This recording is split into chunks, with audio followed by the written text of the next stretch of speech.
सहारा देते थे, खुद भी परेशान होते थे।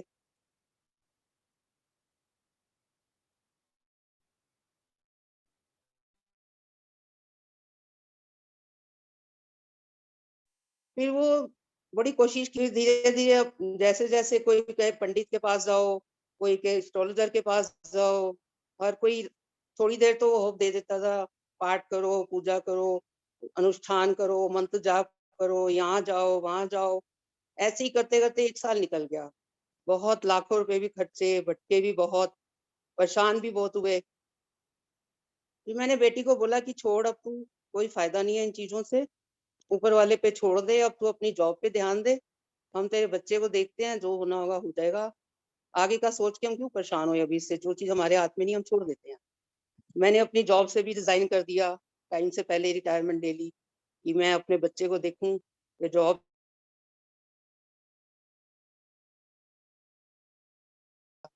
तो गुरुजी ने वो डिसीज़न भी दिलवाया कि तो बस फिर हमने सरेंडर कर दिया कि अब जो होगा देखी जाएगी, हमने ना कहीं जाना है, ना कभी कुछ किसी के पास पूछना है, जो होगा देखी जाएगी। तब गुरुजी ने हमारी बाँह पकड़ी। वो कहते हैं ना, जब तुम सरेंडर कर देते हो तो गुरुजी फिर अपने आप आते हैं तुम्हारे हाथ पकड़ने, तुम्हें सहारा देने। तो गुरुजी आ गए हमारी ज़िंदगी में, उन्होंने हमारी बाँह पकड़ी। मेरी बेटी, उसकी एक फ्रेंड थी, वो ना हर वक़्त गुरुजी के बारे में बातें करती थी, गुरुजी से मैंने ये कहा, गुरुजी ने मुझे ये बताया। गुरु मम्मा, अजीब-सी बातें सुनने को मिलती हैं, ऐसे भी होता है कभी, गुरुजी हैं नहीं फिज़िकली और उनसे बातें भी करती है, उनकी समझ नहीं आया। तो मैंने कहा कोई नहीं, तू सुन लिया कर, ऐसे किसी को क्रिटिसाइज़ नहीं करना चाहिए। फिर एक दिन मेरी भाभी है, तो उन्होंने मुझे बताया कि आप ना एक छतरपुर में गुरुजी हैं, तुम वहाँ ले जाओ, बड़ा मंदिर है। तो मैंने सुना है वहाँ पर जो भी जाता है उसके कष्ट दूर होते हैं। तो हमने कहा चलो अब ये करके भी देख लेते हैं, हालाँकि हमने सोचा था हम कहीं नहीं जाएँगे। तो उसको बोल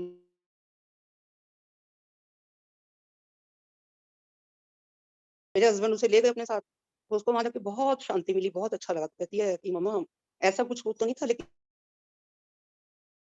बड़ी शांति मिली, मैं चली जाया करूँगी। मैं कहा चली जा। तो हर मंडे वो अपने ऑफ़िस से छतरपुर आती थी, मेरे हस्बैंड यहाँ से जाते थे, उसको ले जाते थे, आ जाती थी। इस तरह से गुरुजी ने धीरे-धीरे उसको जोड़ना शुरू किया। तो इतनी बातें करती है बड़े मंदिर की, पर मैं भी चलती हूँ, मैं भी गई तो मुझे भी बड़ा अच्छा लगा। फिर कभी-कभी हम भी चले जाते थे उसके साथ। फिर मैं सुनती थी सत्संग होते हैं द्वारका में, लेकिन मुझे कोई,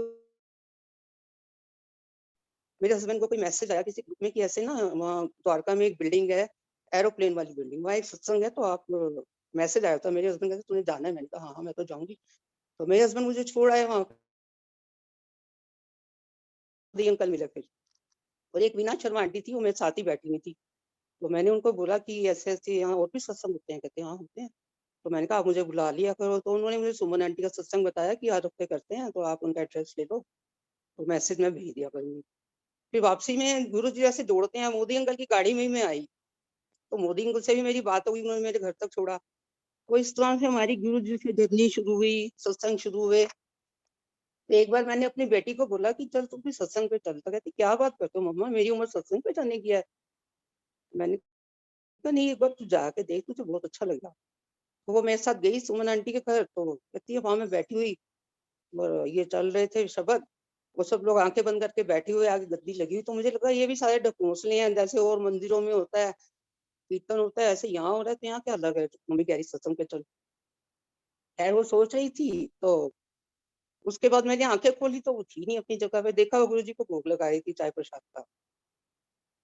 फिर उसके बाद सत्संग खत्म हुआ, हम आ गए घर, तो गाड़ी में कहती है मम्मा आज ना कुछ अजीब-सा लगा है मेरे को। मैं कहा क्या लगा तुझे? कह रही है जैसे मैं ऐसे नेगेटिव सोच रही थी, तो सुमन आंटी ने मुझे थोड़ा हिलाया कि चल भोग लगा। कहती है तो भोग लगाया, वहाँ मुझे थोड़ा कनेक्शन फ़ील हुआ। फिर मैं आके बैठी, तो बार-बार मुझे लगे कोई मुझे कह रहा है कि चल उठ बर्तन साफ कर, बर्तन साफ कर। तो मैं कहा बर्तन साफ कर, मैं क्यों बर्तन साफ करूँ? ये मुझे क्यों ऐसे हो रहा है? बार-बार पीछे मुड़ के देखो कोई नहीं है। कहती फिर मैंने बार-बार ऐसे लगे मुझे कोई बड़ी जोर से हिला रहा है। तो मेरे को जैसे रुका नहीं गया, मैं गई किचन में, 2-4 कप पड़े थे मैंने धो दिए। तो कहती है उसके बाद ना फिर सुमन आंटी आई कि क्या काम है? मैंने कहा कुछ नहीं, मैं जाके बैठ गई, तो कुछ अजीब-सा लगा, मतलब कुछ तो है। मुझे ऐसा कुछ फ़ील हो रहा है। तो मैंने कहा चल कोई बात नहीं, अच्छी बात है ना तुझे कनेक्शन हो रहा है। धीरे-धीरे करते-करते उसको गुरुजी से मतलब मेरे से ज़्यादा फिर वो मंदिर तो फिर कम हो गया था उसका जाना, लेकिन वो सत्संग पे जाने लग गई, उसको बड़ा अच्छा लगा। तो मेरे हस्बैंड इन द सेंस कि ऐसे जाते थे, लेकिन उनका जैसे कनेक्शन या जैसे अपने घर में सत्संग करवाया, आंटी आप हमारे घर भी एक बार सत्संग करवा दो, तो आंटी कहते ठीक है करवा देते हैं। वो स्वरूप भी ले आई, सब सत्संग हो गया। तो हमें लगा भी अब ना नेक्स्ट टाइम जो सत्संग होगा ना, हमें अपना स्वरूप चाहिए। तो बड़े मंदिर से हमने स्वरूप मंगवाया, उसको फ्रेम करा के ना डिसाइड नहीं कर पा रहे थे कहाँ लगाए, तो हमने डाइनिंग टेबल पे रख दिया। तो जैसे ही मैं सुबह सो के उठी, इतनी फ्रेग्रेंस पूरे घर में गुलाब की। मैं को सुबह-सुबह बाहर किसी ने आस-पड़ोस में कोई अगरबत्ती जलाई है, क्या हुआ है? 6 साढ़े 6 बजे। तो मैंने बालकनी खोली, दरवाजा खोला, इधर-उधर देखा, कोई भी नहीं था। बाहर कोई फ्रेग्रेंस आ रही थी। फिर मुझे एकदम से स्ट्राइक किया, मैं क्या तो गुरुजी जो बातें हैं ना कहते हैं, तो गुरुजी की फ्रेग्रेंस आती है। तो आज गुरुजी के स्वरूप में गुरुजी ने हमें ब्लेस किया है। फिर मेरी बेटी उठी कहती हाँ मम्मा फ्रेग्रेंस तो बहुत है, हस्बैंड ने भी कहा। तो फिर मेरे हस्बैंड बैठ गए, थोड़ी देर हम बैठे ही रहे, जैसे हम मस्त हो गए, हमें पता ही नहीं, बस आंखें बंद करके बैठे रहे काफी देर तक। गुरुजी ने हमें वहीं बिठाई रखा। तो फिर मेरे हस्बैंड को ना थोड़ा-थोड़ा सा नहीं जमी। जय गुरु जी आंटी। तो जय गुरु जी अंकल जी, शुक्राना जय गुरु जी गुरु जी। अंकल, जय गुरु जी तो जब अंकल। जो है मैंने सामने सारी फ्रेग्रेंस वगैरह देखी और उसके बाद लगा कि नहीं, गुरुजी के बारे में जो सुनते थे, जो और गुरु के बारे में सुनते थे, यहाँ कुछ अलग है। यहाँ जो है मतलब जैसे और लोगों के बारे में सुनते हैं वो नहीं, यहाँ कुछ भगवान वाली बात कुछ है। मतलब मैं ऑनेस्टली स्पीकिंग माँ वैष्णो देवी को बेअंता मतलब मानता था, अभी भी मानता हूँ। ये नहीं मैं कहता कि माँ वैष्णो देवी कुछ नहीं है, बहुत मानता था, बहुत मानता हूँ। तो उस दिन के बाद जो है मैंने कहा यहाँ जो है ना वो गुरु वाली बात नहीं, जैसे हम एक नाम, दो नाम, तीन नाम गुरु के सुनते हैं, ये सुनते हैं। यहाँ कुछ या ना कुछ पावर है। मान लिया गुरु जी को। उसके बाद फिर जो है मतलब मेरी बेटी जैसे बड़े बड़े मंदिर जाती थी, तो यहाँ से मैं अपना जाऊं छतरपुर, वहां से इसको पिक करूं, लेके जाऊं। बड़े मंदिर जो है ना मैं जुड़ता चला गया, जुड़ता चला गया, जुड़ता चला गया।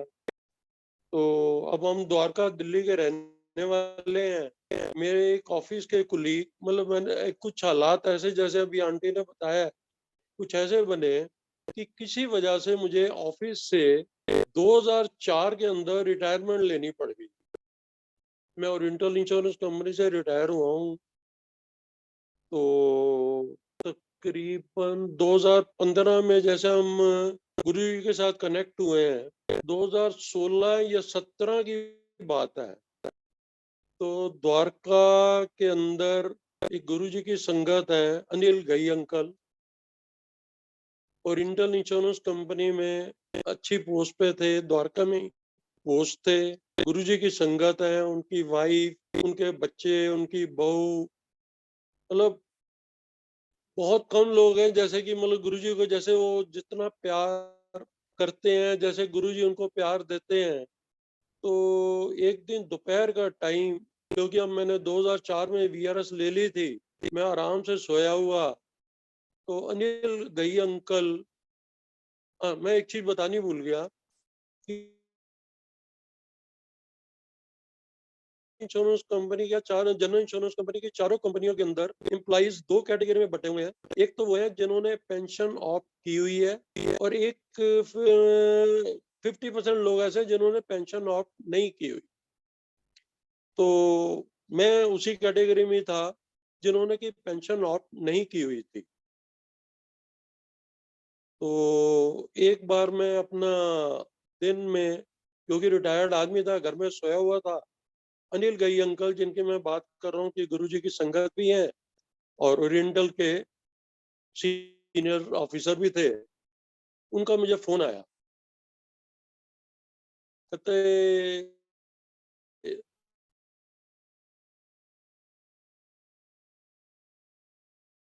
तो सारे लोग मेरे पास आ रहे हैं, मतलब जब पेंशन जिनको मिलती है उनको कहते यार सारे मेरे को लाइफ सर्टिफिकेट साइन कराना आ रहे ने, तुसी नहीं आए।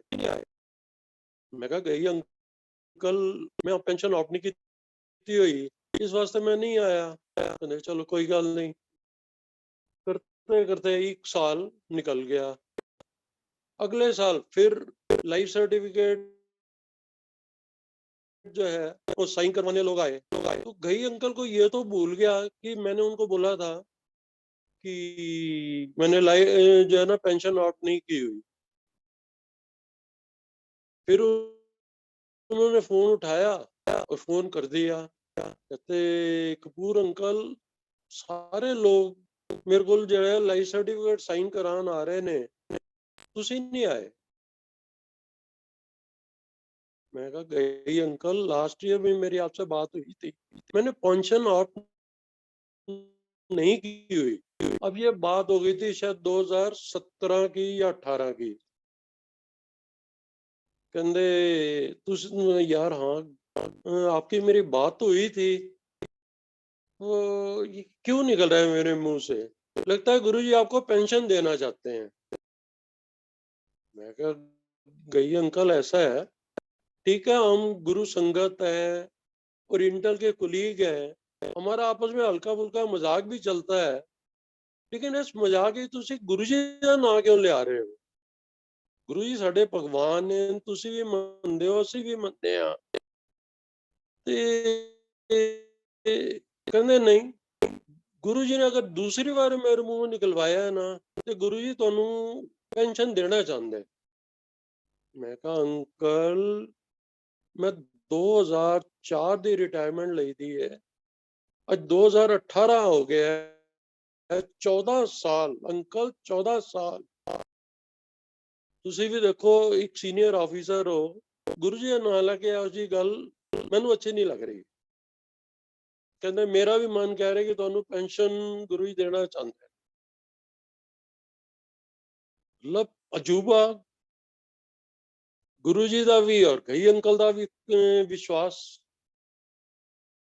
आंटी अंकल जो भी संगत इस टाइम सुन रही है, आप विश्वास करोगे या नहीं करोगे, उस दिन तक हमारी मैनेजमेंट की तरफ से, हमारी एम्प्लॉइज यूनियन की तरफ से, हमारे मैनेजर्स यूनियन, ऑफिसर यूनियन की तरफ से कोई एक्शन कुछ ऐसा नहीं था कि हमें कोई पेंशन मिलने वाली है, सिवाय इसके कि गई अंकल के मुंह से निकला था कि गुरु जी आपको पेंशन देना चाहते हैं। फाइल की मूवमेंट कहाँ से शुरू हुई मालूम नहीं। जिप्सा हमारी एक जो मैनेजिंग बॉडी थी चारों कंपनीज की, या मिनिस्ट्री लेवल से, या किसी पॉलिटिकल लीडर मिनिस्टर, किस लेवल से स्टार्ट हुई, लेकिन ये फाइल की मूवमेंट स्टार्ट हो गई, सर्कुलर आने शुरू हो गए, मैनेजमेंट के भी यूनियन के भी। संगत जी विश्वास करना, गुरु जी का हुक्म, गई अंकल की अरदास, निकली हुई जबान, 2018 के अंदर फाइनल ऑर्डर हो गए। उसको इम्प्लीमेंट करते करते अब विश्वास करना 2019 के अंदर, 2004 की रिटायरमेंट 15 साल के बाद 2019 के अंदर, ना सिर्फ मुझे, मेरे जैसे जितने एम्प्लॉय जिन्होंने पेंशन आउट नहीं की हुई, गुरुजी ने सबके घर में अरखा बरखा करा दी। ऐसे हमारे गुरुजी, इससे ज्यादा विश्वास करने के लिए शायद इस दुनिया में कुछ नहीं मतलब एग्जांपल होगा कि एक आदमी जो कि हुआ है, जिसने पेंशन आउट नहीं की हुई, एक संगत के मुंह से निकली हुई बात और गुरुजी ने पेंशन दे दी, उस दिन के बाद तो बस मेरे लिए दुनिया के अंदर और मेरे जानने वाले मेरे रिश्तेदार बस गुरुजी के आगे माथा टेक दिया और गुरुजी जय गुरुजी जय गुरुजी जय गुरुजी। आगे की थोड़ी सी जो है गीता आंटी सुनाएंगे आपको। जय शुक्राना गुरुजी, जितना शुक्राना किया जाए उतना ही कम है। अब मैं अपनी बेटी का ही सत्संग शेयर करूंगी, क्योंकि सबसे ज्यादा जो मेहर हुई है वो बेटी पे, और बेटी की वजह से हम पे हुई है गुरुजी की। मेरी बेटी, कुछ आवाज आ रही है। आवाज आ रही है ना अंकल?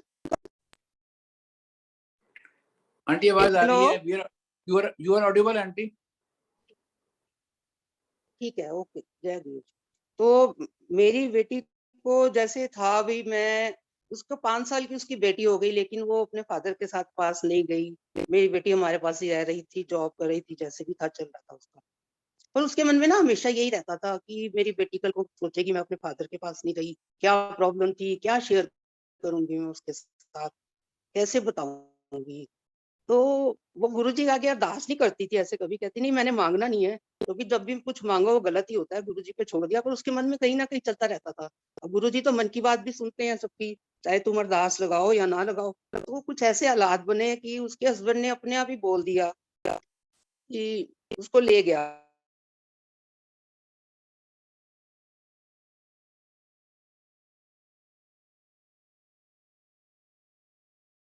वो वहां चली गई। रेंट वाले घर, रेंट का उसने घर लिया, अपने घर में नहीं ले गया। में नहीं है, वो नहीं होता फिर। तुम्हें मैं दिखा देता हूँ, तुम्हारे मन में जो चल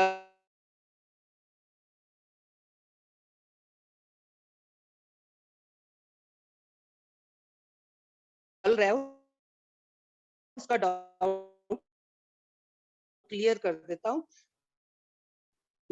लेकिन जो तुम्हारे लिए अच्छा है वो तुम्हें नहीं मिलेगा आगे, मतलब फ्यूचर को वो उसकी दूर करते जा रहे थे, लेकिन वो छोड़ भी नहीं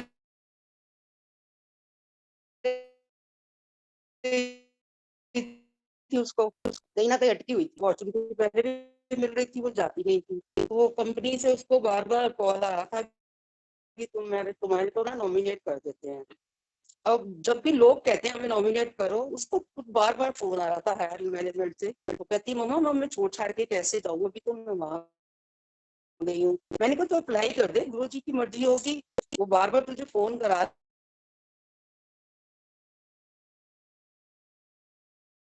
ड्रॉ सिस्टम होता है, तो मेरे ख्याल से 28 लोगों को भेजना था उन्होंने। तो इसका उसमें नाम आ गया, मेल भी आई हुई थी, इसने पढ़ी नहीं। बहुत दिन के बाद इसने मेल खोली, कह रही मम्मा इसमें तो मेरा नाम आ गया, क्या होगा, मैं कैसे जाऊंगी। तो मैंने कहा कोई बात नहीं, गुरुजी बैठे हैं भेजने वाले, भेजना होगा तो तेरा माइंड सेट कर देंगे, नहीं होगा तो यहाँ भी ठीक है। करते करते तो वहां उसको कुछ ऐसा लग नहीं रहा था कि मुझे यहाँ करियर को दाव पे लगाना थी। तो मैं एक बार ब्रेक लेके, उसको ये था कि अगर मुझे नवंबर में भेज देंगे तो मेरी बेटी का पूरा साल खराब हो जाएगा। अगर गुरु जी जाऊंगी तो मैं मार्च में, नवंबर में तो मैंने नहीं जाना, मेरा प्रोजेक्ट से शुरू हो रहा है। तो हुआ क्या कि वहाँ पॉलिसी ऐसे बन गई कि नवंबर तक H1B वीजा वालों को जाने ही नहीं। जनवरी में उसको वीजा के लिए बुलाया गया, तो अब क्योंकि टूरिस्ट वीजा खुले नहीं थे, और उसको ये था कि आप तुम दोनों मेरे साथ जाओगे तो मैं जाऊंगी, अकेले बच्चे को लेके मैं तो अकेली जाऊंगी नहीं। मैंने कहा हम भी चले जाएंगे, हम रिटायर्ड लोग हैं, तेरे साथ रह लेंगे वहां पे। अब प्रॉब्लम ये है कि टूरिस्ट वीजा खुला नहीं है, और उसका वीजे के लिए आ गया। तो जैसे ही वो गई वहां इंटरव्यू के लिए, तो एक कोई पेपर ऐसा था जो उन्होंने कहा कि होना चाहिए। तो इसने कहा कि नहीं, ये तो कंपनी का ना पेपर, कंपनी की तरफ से अंडरस्टैंडिंग है हमारी यूएसए गवर्नमेंट के साथ, तो इंडिविजुअल जो परमिशन लेटर ये नहीं चाहिए होता। तो जो वहाँ बैठा हुआ था उसको नहीं पेंडिंग हो गया आपका वीजा, पहले वो उसे पेंडिंग करके उसको घर भेज दिया। आई गुरु जी मेरे साथ मजाक करते हैं, मैं पहले कही थी मुझे नहीं जाना, देखो हो गया। तो करते करते उसको तो बाद में समझ आई कि क्योंकि हमारा टूरिस्ट वीजा खुला नहीं है, अगर उसका वीजा हो जाता तो कंपनी वाले उसको कहते जा, तो अकेली वो जाना नहीं चाहती थी, मना कर नहीं सकती थी। तो गुरुजी ने उसको वो टाइम दे दिया। इन बिटवीन फरवरी में जो है टूरिस्ट वीजा भी खुल गए, और फिर हमने अप्लाई भी कर दिया। तो इसने ऑप्शन दे दी हिंदी की कि आप देने जाओगे, उनकी जो प्रोनाउंसिएशन है आपको समझ नहीं आएगी, हिंदी में करना। कॉल ही ना आए हमारे को, डेट ही ना मिले। तो फिर जो इनका काउंसलर था तो उसने पूछा क्या हो गया, नहीं है तो आपका आने वाला नहीं है। हमने इंग्लिश में ऑप्शन दे दी। तो नेक्स्ट प्रॉब्लम ये थी कि वो पूछेंगे तुमने कोरोना में क्यों जाना है, पूरी लाइफ तो तुम इंडिया से बाहर नहीं गए, अब जबकि कोरोना में कोई आप सीनियर सिटीजन हो तो बाहर क्यों जाना चाहते हैं, क्योंकि बेटी का तो मेंशन ही नहीं कर सकते थे कि उसके साथ जा रहे हैं, तो भी उसका वीजा भी नहीं लगा, अभी वो गई भी नहीं, तो किसी की रेफरेंस लेके हमने वहाँ अप्लाई किया था। पहले एक सीट बंद करवा दी गुरुजी ने, नाम खड़े हुए, वो बड़ा फंसी सा था वो बंदा, सबने बोला।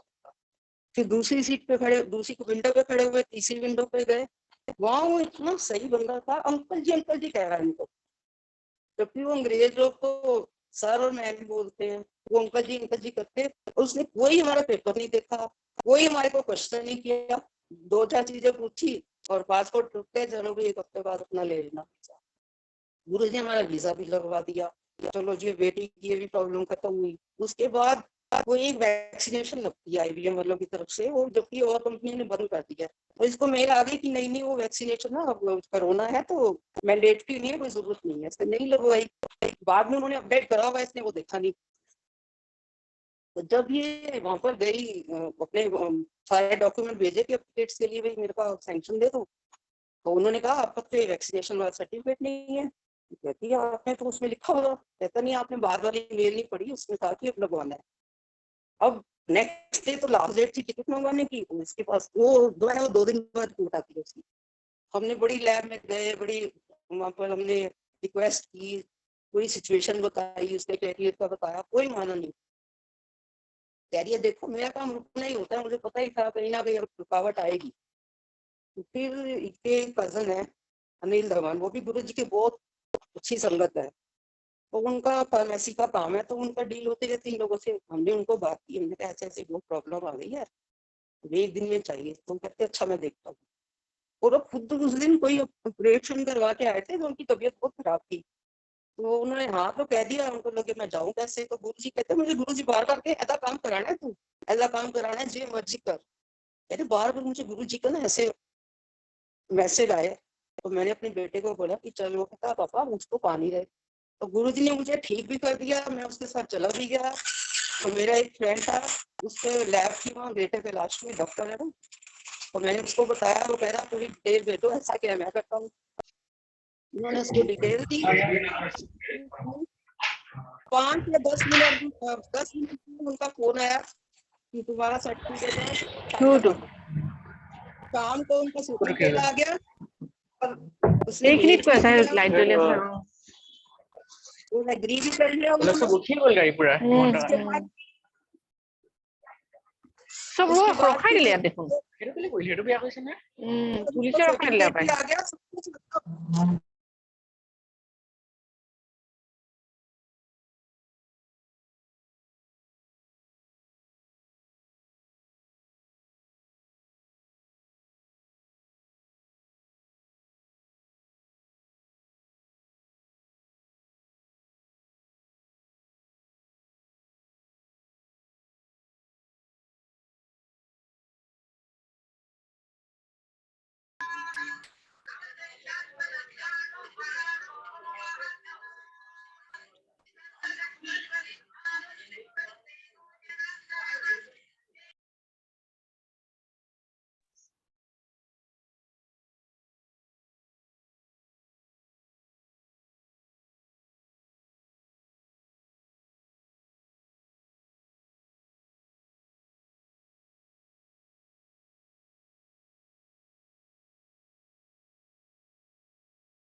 Hello hello.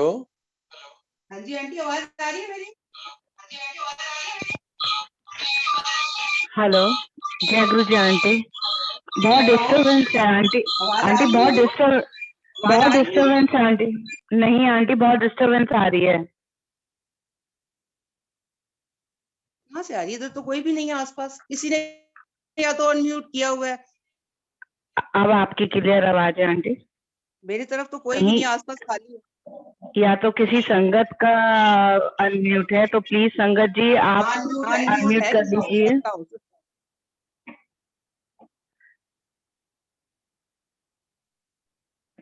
वेदांत और रीटा आहूजा, इन प्लीज अब आ अपने रही है आप को आंटी? म्यूट कर लीजिए। हाँ जी आंटी। जी आंटी। ठीक है। तो फिर वो टिकट्स हमने अब वो कहती है फिर मम्मा ये तो हमने तो इकट्ठे जाना था, अब ये तो टिकट्स बुक नहीं हो रही हैं। बाय चांस रात के उसकी नाइट शिफ्ट चल रही थी, रात को 1 बजे उसको 2 टिकट मिली अवेलेबल। फटाफट उसने अपना बुक करवा के और चारों टिकटें अपना बुक हुई, हम यहाँ से चले गए। 25 को ही हमने फ्लाइट ली। फ्लाइट में जाने का इतना चक्कर, इतना सारा सामान था, क्योंकि वहां पे फर्स्ट टाइम जा रहे थे तो बहुत सारी चीजें हैं जो लेके जानी पड़ती है। किसी में वेट ज्यादा, किसी में कम, मतलब हम कुछ मैनेज नहीं कर पा रहे थे। जैसे ही वहां पर गए तो जो वहां पर सामान जहाँ पर हमने अपना सूटकेसेस वगैरह देने थे एयरपोर्ट पे, तो उसने देखा वेट ज्यादा भी था तो कहता इट्स ओके, कोई बात नहीं। उसने सारे सूटकेसेस जिसका वेट ज्यादा है, कोई प्रॉब्लम है, उसने कुछ कहा ही नहीं, और बस स्माइल करके उसने सारा सामान हमारा डिपॉजिट हो गया। फिर हमारी टिकट अलग अलग थी, तो कह रहा आप एक ही फैमिली से हो, मैं आपकी इकट्ठी कर दूं। मिला कर तो उसने वो भी कर दी, नहीं तो पहले ही ऑनलाइन वो बुक करा के ही जाते हैं सब लोग सीट नंबर, वो भी हो गया। प्लेन में भी हम गए, हमें वहां भी कोई दिक्कत नहीं हुई। जैसे हम वहां पहुंचे, वहां भी हमारे लिए वहां के स्टाफ ने पूरी कैब बुक करी हुई थी, होटल भी बुक करा हुआ था, होटल में जाके भी हमें कोई दिक्कत नहीं हुई। फिर इनके ऑफिस वालों ने कहा कि अगर आप थर्सडे को आओगे तो हम आपको ज्वाइनिंग मंडे की देंगे, हम तो वीकेंड पे ही बुलाते हैं स्टाफ को। इसने कहा कोई बात नहीं, 4 दिन की नहीं दोगे, मैंने आना तो थर्सडे है। जैसे ही होटल में पहुंची, इसका लैपटॉप भी आ गया, इसको ज्वाइन भी करा लिया।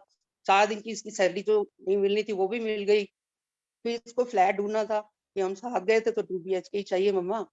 तो मैंने कहा तू 1 BHK ले ले, इतना तेरा रेंट है यहाँ पर, हम तो 6 महीने के बाद चले जाएंगे। कह रही नहीं। गुरुजी ने उतने ही रेंट में इसको 2 BHK ग्राउंड फ्लोर, ताकि वहां पर प्रॉब्लम ना हो, इतना अच्छा घर दिलवाया। पूरा सामान, जैसे ही हम घर पहुंचे सारा सामान साथ के साथ ही आया, एक दिन भी प्रॉब्लम नहीं हुई वहां पर। सारा मतलब अच्छे से हम सेटल हो गए, गुरुजी ने इतना ब्लेस किया। उसके बाद फिर गाड़ी का था प्रॉब्लम वहां पर, जैसे बहुत मुश्किल होता है ड्राइविंग टेस्ट पास करना और रिटर्न टेस्ट पास करना, वो भी जैसे तैसे क्लियर हो गया। अब गाड़ी ना मिले, गाड़ी ढूंढे, जहाँ जाए कोई ना कोई प्रॉब्लम, फिर कोई गाइड करने वाला नहीं है, हम लोग नए, तो बड़ी परेशान हो गई। फिर एक जगह कोई इंडियन ही था, तो पता चला वो गाड़ी दिखाने आया, इसने उसको एडवांस दे दिया। इतनी परेशान हो गई थी, तो इसने एडवांस दे दिया। फिर इसको लगा मैंने गाड़ी के बारे में कुछ पता तो कराया नहीं, ऐसा तो नहीं मैं फंस जाऊंगी। इसने गुरुजी को अरदास लगाई, गुरुजी अगर वो गाड़ी ठीक है तभी मुझे दिलवाना, नहीं तो मत। बाय चांस इसकी फ्रेंड आई, इसने एडवांस दे दिया मेरे को, मैं तो लटक गया, क्या करूंगा करके।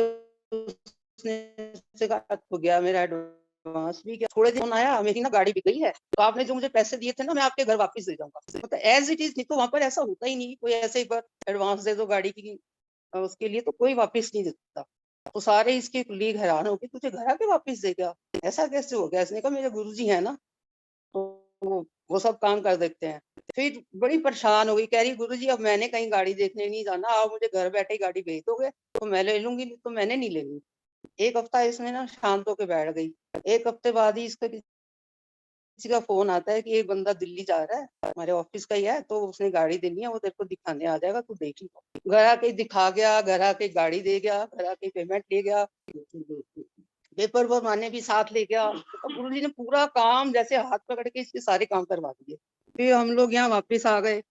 वापस आने के बाद भी हमें बड़ी टेंशन थी कि अकेली कैसे रहेगी, बच्चे को मैनेज करना है। 1-2 दिन ये रोई भी, फिर अब अपने आप ही उसको इतना हौसला आ गया है। मेरी छोटी ग्रैंड डॉटर है, तो उसको मैंने एक दिन फोन किया, मैं क्या अब तो तुम 2 लोग रह गए हो, हम तो दोनों आ गए। कह रही नहीं नानी हम तो 3 लोग हैं। क्यों, गुरुजी भी तो हमारे साथ हैं, आप जब गए थे तो फिर गुरुजी हमारे साथ रह रहे, हम 3 लोग रहते हैं, हमें कोई परेशानी नहीं है। तो इतना छोटा सा बच्चा भी मतलब गुरुजी से इतना विश्वास है उसको, इतना कनेक्ट हो गया कि गुरुजी जैसे उनकी लाइफ में ऐसे आए हैं कि उनको लगता है कि बस अब हमें और कुछ नहीं चाहिए, गुरुजी हैं हमारे साथ तो हमारे को किसी तरह की परेशानी नहीं होगी, किसी तो छोटे बच्चे को भी इतना भरोसा है। ऐसे करके बस हमारी जर्नी चलती रही। धीरे धीरे अब वो अकेली है वहां पर, लेकिन उसको कभी कोई प्रॉब्लम नहीं आई। हमें 2 महीने हो जाएंगे आए हुए, हर तरह से गुरुजी उसके साथ हैं, कोई प्रॉब्लम नहीं आती। जहाँ वो जो सोचती है ना कि यहाँ कैसे होगा, गुरुजी पहले उसके सारे काम कर देते हैं। तो गुरुजी का हाथ पकड़ा है, गुरुजी ने हमें नहीं मतलब एक नया जीवन ही दिया है। हम तो हार के बैठ गए थे कि अब जिंदगी में कुछ अच्छा हो ही नहीं सकता, हमारी जिंदगी में हमारे बच्चे के साथ हमारे साथ कैसे चलेगा, क्या होगा। लेकिन अब कुछ ऐसा नहीं लगता, ऐसे लगता है गुरुजी हैं, जो करेंगे वो ठीक है। जो हमारे कर्मास थे, हमारे हिसाब से गुरुजी हमें वहां पकड़ के आगे ले जा रहे हैं, हमारे कर्म भी कटवा रहे हैं, हमें रास्ता भी दिखा रहे हैं, हमें ब्लेस कर रहे हैं। उनकी इतनी ज्यादा मतलब ब्लेसिंग्स हैं। मेरी छोटी बेटी है तो वो गुड़गांव में रहती है, वो मैरिड है। वो गुरुजी को ज्यादा नहीं मानती इन द सेंस की आती तो है सत्संग पे, ऐसा नहीं कि नहीं आती, लेकिन वो कहती है तो बाय चांस वाली बात है, आप लोग उस गुरुजी से रिलेट कर रहे थे, वो हर चीज को ये होनी थी उस तरह से कहती है वो। तो उसके हस्बैंड ना मर्चेंट नेवी में है। तो एक बार वो लास्ट दिसंबर में आए, दिसंबर में ज्वाइन करना था। जैसे 4-5 महीने वहां रहते हैं, 4-5 महीने फिर यहाँ रहते हैं। तो दिसंबर में 1-2 ऑफर आए, उसने रिफ्यूज कर दिया। जनवरी में उसने एक जगह एक्सेप्ट किया। वो लोग बार बार उसको कहें इस डेट पे चले जाओ, फिर आगे कर दें, फिर अगली डेट को कर दें, करते करते उसका मतलब पूरा जनवरी सब ऑलमोस्ट खत्म होने वाला था। उसको जनवरी में ज्वाइन करना ही करना था। कुछ उनका चक्कर होता है, 181 डेज एक साल में करना होता है। तो बड़ा परेशान, फिर उन्होंने लास्ट में उसको 3 बार कोविड टेस्ट भी हो गया। लास्ट में 24 या 5 जनवरी को उसको बोला कि टिकट भी भेज दी कि तेरा फाइनल है, तेरे को प्रमोशन भी दे देंगे। तो उसने सारा पैकअप कर लिया और 9:30 उसने घर से जाना था, रात को 8 बजे फोन आ गया कि अभी आप निकले तो नहीं। उसने कहा नहीं, अभी आप वेट करो। वो बड़ा परेशान हो गया, इरिटेट हो गया कि इतना टाइम हो गया, बार बार मुझे मना कर देते हैं, फिर भेज देते हैं। फिर फ्रस्ट्रेट हो गया। तो मेरी बेटी का मुझे फोन आता है, मम्मा आप कहाँ हो? मैंने कहा हम नीचे हैं। आप ना अपने गुरुजी को अरदास लगाओ ना प्रतीक का, देखो बार बार वो मना कर रहे हैं, कभी हाँ कर रहे हैं, वो तो फ्रस्ट्रेट हो गया। अगर अब नहीं हुआ तो उसका तो बहुत बड़ा लॉस हो जाएगा। तो मैं मन ही मन में हंस रही थी। मैं कहा गुरुजी ने तुझे भी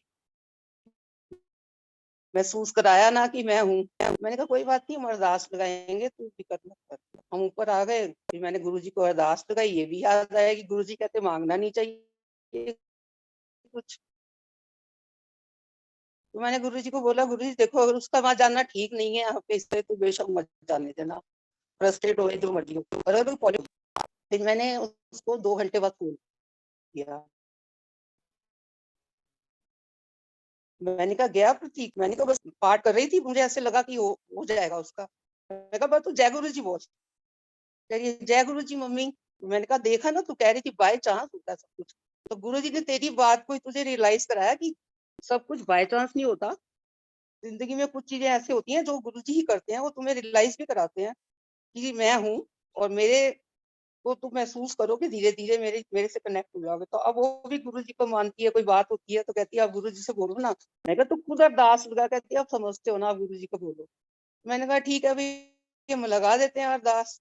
और एक बार मेरे मेघा अभी जुड़ी थी गुरुजी से, एक सत्संग मुझे और याद आ रहा है। वो रात के 2 बजे इसके ना जैसे बेड के सामने ऊपर वॉल क्लॉक लगी हुई है एक, तो उसके वो ना इतनी जोर से गिरी नीचे। इसकी नींद खुली, इसने कहा पता नहीं कमरे में कोई आ गया है, क्या हुआ है, इतनी तेज आवाज कैसे आई। इसने लाइट जलाई तो इसने देखा कि सामने ना वॉल पे वो कील भी नहीं उखड़ा जहाँ वो वॉल क्लॉक लगी हुई है। उसके नीचे एक शीशे का प्लेटफॉर्म है, उसके नीचे फिर वो टीवी का पैनल है। कहीं वॉल क्लॉक नहीं गई, ऐसे जैसे वो कोई जंप मार के कूद के आता है ना नीचे कोई इंसान, तो ऐसे वॉल क्लॉक जंप मार के एक वो बिछा हुआ कारपेट इसके ऊपर गिरी आके उस और समय टूट कौन गई। से अभिनेता अभिनेत्री मालदीव में थी, तो जो आंटी जी वही का सब खेल है वो करवा खुलकर दी, समय सामने आ जाएगा। तो क्या म्यूट हुआ हुआ हुआ है, कहने का चल मतलब आ रही ये है है आंटी। कि पहले सितारों को फंसे केस पर चढ़ाया गया। तो उसने फिर उठ के देखा तो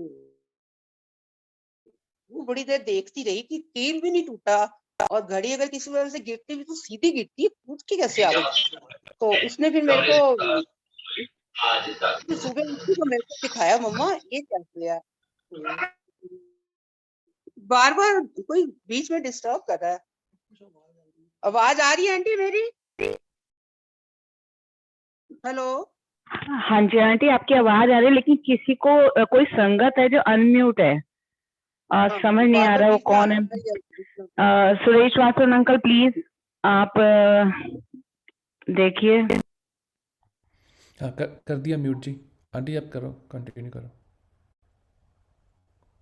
फिर उसने देखा तो फिर सुबह मुझे दिखाया। अब उसको लगा कि है तो गुरु जी की कोई लीला। फिर घड़ी नीचे गिरी भी है, टूटी भी है। 2 या 2:15 का टाइम था और घड़ी भी बंद हो गई। फिर उसने बहुत सारे सत्संग पढ़े, सुने, शेयर किए। तो यही लगा कि गुरु जी जब कोई बुरा वक्त आता है ना तो उसको वहां रोक देते हैं, और अच्छा वक्त आता है तो किसी न किसी को घड़ी मिलती है। कुछ ऐसा बहुत सारे सत्संग उसने संगत के सुने। तो बुरा वक्त ही चल रहा था उस दिन, उस वक्त हमारा शायद कोई और ज्यादा बुरा होने वाला था। तो गुरुजी ने इस तरह से उसको रोका। उसने उसकी वीडियो भी बनाई, सबको दिखाई भी कि ऐसा कैसे हो सकता है, मतलब साइंटिफिकली भी नहीं हो सकता। ग्रेविटेशन वो भी पावर देखो तो वो इस तरह से घड़ी टूट के कैसे आ गई नीचे।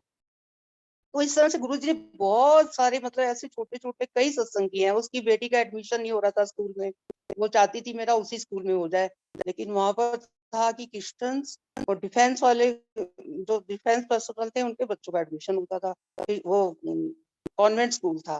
तो कहती है हमारा किसने, हमारा कहाँ होना है। जनरल कैटेगरी के तो थोड़े बहुत होते भी हैं, तो जैक वाले आ जाते हैं, हमारा कोई जैक तो है नहीं। तो मैं हंस रही, मैंने कहा हमारा हमारा जैक तो एक ही है गुरु जी। जो जैक वाले हैं वो भी गुरु जी के ही उस पे आते हैं। मैं चुप रही। भाई मैं कह ही रही थी, सेकंड लिस्ट जैसी आई तो इसको मैसेज आ गया कि तुम्हारी बेटी का एडमिशन हो गया, लिस्ट में नाम आ गया, तुम आ जाओ। बड़ी खुश हो गई। फिर इसने एडमिशन नंबर देखा, पहले नहीं देखा, तो 707। कह रही मम्मी इसमें तो 2-2 7 थे, एडमिशन तो होना ही था। तो मैंने कहा तूने देखा क्यों नहीं पहले। कह रही पता ही मैं मतलब मुझे कहा कि होना ही नहीं है एडमिशन, तो मैं क्या देखूंगी ऐसे ही। लेकिन गुरु जी ने मुझे ये दिखा दिया कि तू में सोच रही है तो टीम पावर हूँ, मेरे आगे किसी की पावर क्या चल रही है। तो गुरु जी हर बात पे रियलाइज कराते हैं। लेकिन जब हमारा काम जरा सा डगमगाता है ना, हम फिर इधर उधर घूमने लगते हैं, अपना दिमाग चलाने लगते हैं। फिर गुरु जी हमें भरोसा दिलाते हैं। तो कई बार हमें भरोसा हमारा इधर उधर होता है, लेकिन गुरु जी के होते हुए कुछ इधर से उधर हो नहीं सकता। ये जो हमारी मतलब बहुत बड़ी ब्लेसिंग्स हैं गुरु जी की, और बहुत बड़ा शुक्राना है हमारा कि गुरु जी इस तरह से हमें हर पल हर घड़ी हमें मतलब संभालते हैं हर तरफ से। अब एक सत्संग अंकल शेयर करेंगे।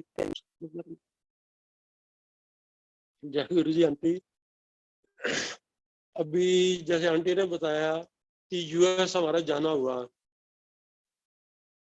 तो 2 दिन पहले गीता आंटी कहती ऐसा है, हमारी जो ग्रैंड डॉटर है उसका नाम है समायरा। कहती समायरा का जो है ना गुरु जी का लॉकेट जो है गले का वो टूट गया, तो ये लॉकेट लाना है। अब हम सत्संग में तो चले जाते हैं, लेकिन अब लॉकेट कहाँ मिलेगा, कोई ऐसी शॉप, कोई गुरु। हमें तो यही पता है कि बड़े मंदिर मिलता है, जो मिलता है बड़े मंदिर से मिलता है। कुछ ये भी नहीं पता कि स्वरूप कहाँ मिलता है, लॉकेट कहाँ मिलता है। दिमाग में कुछ आ नहीं रहा। फिर अचानक याद आया कि हमारे द्वारका के अंदर एक बब्बर अंकल हैं, उनके पास जनरली लॉकेट, माला गुरुजी की, स्वरूप, ब्रेसलेट जो चाहिए गुरुजी के पास होता है। तो मैंने कहा बब्बर अंकल को कांटेक्ट करके देखता हूँ। मैंने बब्बर अंकल को फोन किया, अंकल ऐसा है कि मुझे को ना एक लॉकेट चाहिए, छोटे बच्चे का लॉकेट हो, और जो ना मतलब उसकी स्किन को चुभे नहीं, बहुत छोटा बच्चा है। कहते किसके लिए, समारा के लिए चाहिए। मैं कहा हाँ अंकल समारा के लिए चाहिए। कहते ऐसा है मैं ना मेट्रो से आ रहा हूँ और मैं सेक्टर 12 पहुंचा हूँ और द्वारका में उतरूंगा और आप पहुंच सकते हो। अंकल बिल्कुल पहुंच सकता हूँ। इंसिडेंटली मैं अपना इवनिंग वॉक पे निकला हुआ था, मैं पैदल ही वहां पहुंच गया। वहां गया, उन्होंने अपना लॉकेट निकाला, मतलब एक लॉकेट क्या, उन्होंने ना मतलब अंदर हाथ डाला, जितने भी 10, 12, 15 लॉकेट आए उन्होंने मेरे को दे दिए। मैं कहा जय गुरु जी अंकल। मैं कहा इतने भंडारे मिल गए गुरु जी दे। ते मैं कहा अंकल मैं तुहानू सुनाना वा। मैं कहा इस तरह कि इस गुरु जी ने ना एक्चुअली समायरा नू यूएसए भेज रहे ने ते ਇਹ लॉकेट ਜਿਹੜਾ ना आखिरी टाइम ਤੇ टुट गया सी। मैंने समझ नहीं सी आ रहा ला कितों। बब्बर अंकल ने एकदम उसी टाइम मेरे पैर पकड़ ले रोड के उत्ते। मैं कहा बब्बर अंकल की कर रहे हो? मैं उन्होंने छाती ना लगाया गले ना लगाया। एक्चुअली थोड़ी पंजाबी कन्वर्सेशन है तो पंजाबी सुनानी पाएगी। मैं कहा बब्बर अंकल की कर रहे हो? बब्बर अंकल कहंदे कहंदे अंकल मैं मेट्रो च आ रहा सी। पंजाबी समझ आएगी चले गए अंकल। आंटी हाँ पंजाबी जी, बोल सकता हूँ थोड़ी सी? हाँ जी, प्लीज बोलिए। तो बब्बर अंकल कहते हैं कि अंकल मैं मेट्रो जा रहा सी। कहंदा मेरे ना अख लग गई थोड़ी जी ते सपना जिहा मैनू आया। कहंदे एक ना स्वरूप हैगा मतलब ਉਹਦੇ ਉਹਨਾਂ ਦੇ ਬੈਗ ਵਿੱਚ ਪਿਆ ਸੀ। ਇਹ स्वरूप ना यूएसए भेजना है और ਉੱਥੇ ਇੱਕ ਆਂਟੀ ਹੈ ਉਹ ਉੱਥੇ ਤੁਹਾਨੂੰ ਮਿਲਣਗੇ ਔਰ ਰੋਂਦੇ ਹੋਏ ਉਹਦੇ ਮਤਲਬ ਕੰਡੀਸ਼ਨ ਵਿੱਚ ਹੋਣਗੇ ਔਰ ਇਹ स्वरूप ਉਹਨਾਂ ਨੂੰ ਪਹੁੰਚਣਾ ਚਾਹੀਦਾ ਹੈ ਔਰ ਮੈਂ ਉਹਨਾਂ ਨੂੰ ਬਲੈਸ ਕਰਨਾ। ਕਹਿੰਦੇ ਮੈਂ ਕਿਹਾ ਗੁਰੂ ਜੀ मतलब ਬੱਬਰ ਅੰਕਲ ਮੈਨੂੰ ਕਹਿ ਰਹੇ ਕਹਿੰਦੇ मैं ਕਿਹਾ गुरु जी कैसी कैसी सेवा ਦਿੰਦੇ ਹੋ? मैं ਮੈਟਰੋ 'ਚ ਬੈਠਾ ਹੋਇਆ द्वारका ਦੀ और यूएसए ਤੁਸੀਂ ਪਹੁੰਚਾਉਣ ਵਾਸਤੇ ਮੈਨੂੰ ਕਹਿ ਰਹੇ ਹੋ। गुरु जी कोई मजाक तो नहीं? कहना मैं कह के थले उतरिया ते गुरु जी ने ਤੁਹਾਨੂੰ मैसेंजर बना के भेजा होया है कि ਇਹ ਜਿਹੜਾ है ना स्वरूप ਤੁਸੀਂ ਹੁਣ यूएसए लेके जाना है। गुरु जी का हुक्म है और ਇਹ ਹੱਸਦਾ स्वरूप है। ਉਹਦੇ ਅੱਖਾਂ ਦੇ ਆंसू ਪਹੁੰਚਣੇ ਨੇ ਉਹਦਾ ਜਿਹੜਾ है ना दुख दूर करने ने और ਇਹ ਹੱਸਦਾ स्वरूप जो है ना यूएसए पहुंचेगा। जय गुरु जी अंकल। मैं उन्होंने छाती ना लगाया बड़ा प्यार किया।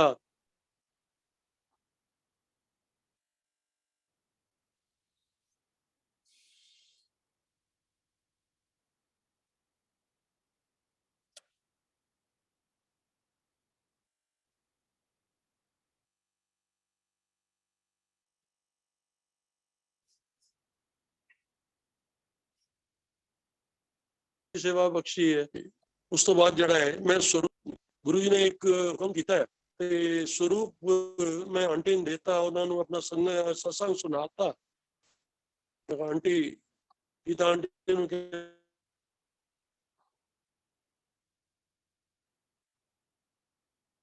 ड्यूटी असं मिलके करनी है लेकिन उस आंटी को पहुंचना है। समझ नहीं आ रहा करते करते 1 महीना निकल गया 15 दिन निकल गए महीना निकल गया और हम सब जो है अपना गुरु जी का सत्संग ढूंढ रहे कि अब चलो आ गए हैं गुरु जी का सत्संग ढूंढे गुरु जी का सत्संग ढूंढे। तो करते करते मोदी अंकल ने किसी का रेफरेंस दिया उन्होंने आगे किसी का रेफरेंस दिया उन्होंने आगे किसी का रेफरेंस दिया। करते करते मतलब जो अमेरिका तो मतलब इंडिया से भी 3 गुना बड़ा है। कैलिफोर्निया के अंदर सत्संग अब वो हमारे से 200 किलोमीटर दूर। फिर कैलिफोर्निया से सैक्रामेंटो वहाँ की कैपिटल है वहां का सत्संग चाहिए। गुरु जी ने करते करते हमें सैक्रामेंटो का सत्संग 2 महीने के बाद दिया। अब मैं अपनी ग्रैंड डॉटर को लेके बैठा हुआ तो मैंने कहा ऐसा है मैं कहा तू मतलब अपनी गीता आंटी को बोला मेगा आंटी को लेके अपना सत्संग आज अटेंड कर लो और अपनी ग्रैंड डॉटर को मैं देखता हूँ आगे सत्संग जो है जरा गीता आंटी सुनाती हैं। जय गुरु जी। तो हम लोग फिर वहां सत्संग पे गए। सत्संग घर क्या था उनका जैसे कोई महल होता है लेकिन अगर वैसे तुम किसी के ऐसे इतने बड़े घर में जाओ ना तो तुम्हें सोचना पड़ेगा यार अंदर कैसे सही कैसे लोग होंगे। लेकिन जो गुरु जी का दरबार था गुरु जी की संगत थी हम बेखौफ अंदर चले गए बड़े कॉन्फिडेंस से कि हम तो गुरु जी हमें क्या करना है। अंदर गए अपना वहां दरबार लगा हुआ गुरु जी का और बैठ गए, बस सत्संग होता रहा और बड़ा अच्छा कनेक्शन हुआ। और वहाँ की संगत ऐसे लग ही नहीं रहा था कि बाहर की कोई इंडिया से बाहर आए हैं, बिल्कुल ऐसे सबने अपने सूट पहने हुए पूरे अच्छे से, सब पूरा डिसिप्लिन जैसे सत्संग में होता है, बिल्कुल ऐसा डिसिप्लिन, कोई मोबाइल नहीं चल रहा, कोई बात नहीं कर रहा। और शब्द वाणी इतनी अच्छी लगी हुई, वहाँ जो गुरु जी के शब्द चलते थे वही चले। बड़ा आनंद आया हमें सत्संग में, आराम से अपना सत्संग सुना। मेरा आंटी नहीं थी तो उन्होंने कहा कि आप नए आए हो तो सत्संग शेयर करो। उसने भी सत्संग शेयर किए जो गुरु जी ने करवाए। उसके बाद ना जैसे ही हम एक आंटी और सत्संग शेयर कर रही थी तो एक लेडी रो रही थी, यंगस्टर थी कोई, बहुत तेज तेज रो रही है, उसको चुप करा रहे।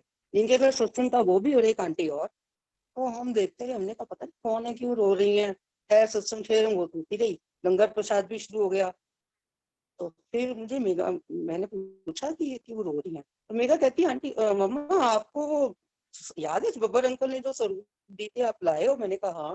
कहती वो फिर लगता है इन्हीं आंटी को देने हैं, गुरु जी ने हमें सत्संग में भेजा है और स्वरूप भी बाई चांस आप पर्स में रख के लाए हो और ये आंटी रो भी रही है तो गुरु जी ने इन्हीं के लिए भेजा होगा।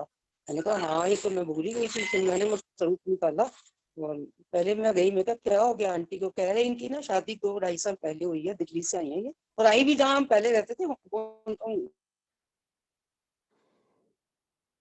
के आसपास ही रहती थी। कहती है कि इनके ना आज फादर्स डे है तो वो इनको 2-3 साल से अपने फादर से मिली नहीं है, उनके फादर की तबीयत भी ठीक नहीं है तो ये बहुत परेशान है कई दिन से। तो आज सत्संग हुआ है तो गुरु जी के सामने ना मतलब बहुत इमोशनल हो गया, रो रही है, इनको अपने फादर की बहुत याद आ रही है। तो इसलिए इनका सब उसको इनको चुप करा रहे, उनकी मदर इन लॉ भी और भी जो आई हुई थी संगत सारे। तो मैंने फिर उनको गुरु जी का स्वरूप किया। मैं कहा ये शायद गुरु जी ने आपके लिए भेजा है, या फादर्स डे है, आप वैसे ही गुरु जी के सत्संग पे आए हो, गुरु जी ही हमारे फादर मदर सब हैं और गुरु जी ने स्वरूप भी भेजा है, उनकी ब्लेसिंग्स हैं स्पेशल आपके लिए कि आपके फादर ठीक हो जाएंगे, उनको कोई प्रॉब्लम नहीं होगी और गुरु जी जल्दी मिलवाएंगे। तो जैसे उन्होंने वो स्वरूप पकड़ा तो बिल्कुल स्टेबल हो गई, रोना उनका बंद हो गया और स्वरूप को ही देखने लग गई। एक लॉकेट भी दिया तो वो मतलब वो बिल्कुल शांत हो गई, जैसे पहले परेशान हो रही थी। लंगर प्रसाद लिया आराम से, फिर उन्हें बातें की, पूरा अपना घर दिखाया, उन्हीं का ही घर था, मतलब उन्हीं की डॉटर इन थी जिनके घर सत्संग था। पूरा अपना घर दिखाया अच्छे से, सारा बताया कि ऐसे ऐसे हम यहाँ आए, ऐसे हम मैं गुरु जी से जुड़ी और इस तरह से मतलब ब्लेसिंग्स हैं। जबकि वो पहले नहीं, उनकी शादी से पहले नहीं जुड़ी हुई थी, शादी के बाद ही वहां पे जुड़ी। तो गुरुजी ने मतलब कैसे यहाँ से उन्होंने यूएसए के लिए स्वरूप भेजा, कैसे अंकल को कहा, हम किसी को जानते ही नहीं कैलिफोर्निया में, हम किसी के मतलब संगत नहीं है कोई वहां पर, कैसे देखें मैसेज कैसे डाले, करते करते गुरुजी ने वो स्वरूप उन्हीं आंटी को जो कहा था कि रोती हुई आंटी मिलेंगी उनको ये स्वरूप देना, तो वहीं पर ही हमें पहुंचा दिया। और फिर हमें गुरु परिवार से भी जोड़ा। उसके बाद फिर उन्होंने हमें सत्संग पे फिर दोबारा बुलाया। ये गुरुजी का बर्थडे था और इतनी प्यारी संगत है। गुरुजी मतलब वो कहते हैं, गुरुजी कहते थे मैं अपने तुम्हारा एक गुरु परिवार बना के जा रहा हूँ, तुम्हारे अपने परिवार से अपने रिश्तेदारों से भी ज्यादा अच्छा होगा। सही में हम बाहर गए, वो परिवार फिर दोबारा हम सत्संग पे गए, सबने इतना प्यार किया। सबने कहा कोई भी बात होगी हमें बताना, हम यहाँ पर हैं, ये तुम्हारी फैमिली है। ये मतलब मेगा को भी इतना प्यार किया और हमें लगा कि ऐसे जैसे कि हम पराए देश में भी हमारे अपने हैं सब। ऐसा नहीं लग रहा कि यहाँ हम क्या करेंगे, नई जगह है, नए देश है। अपने रिलेटिव्स भी होते हैं ना तो वो भी कोई बॉदर नहीं करता। बाहर के कंट्री में जाओगे ना, अब तो हर कोई अपनी लाइफ में बिजी है, हर एक की अपनी अपनी प्रॉब्लम्स है, अपनी अपनी लाइफ है। लेकिन गुरु परिवार ऐसा परिवार है, कितना भी बिजी है, वो भी अपने काम धंधे वाली होते हैं हर कोई, लेकिन हर कोई ऐसे तुम्हें प्यार करेगा, ऐसे तुम्हारे को उधर रियलाइज कराएगा कि जैसे वो तुम्हारे ही मेंबर, फैमिली मेंबर है, तुम्हारे बहुत क्लोज है। वहां जाके मैंने ये चीज रियलाइज की। पहले तो हम सत्संग में सुनते थे कि गुरु जी कहते हैं कि पूरा परिवार, सारा संसार में तुम्हारा गुरु परिवार है, मैं बना के जा रहा हूँ, सब तुम्हारे को अपने परिवार से ज्यादा प्यार देंगे, वो ज्यादा काम आएंगे। तो वो चीज गुरुजी ने वहां मुझे ऐसे रियलाइज कराई कि सच में बाहर सात समुंदर पार आके भी हम अकेले नहीं हैं, सारा परिवार हमारा ही है गुरु जी का। गुरु जी के सत्संग पे जाते हैं तो ऐसे लगता है कि अपने ही घर आ गए।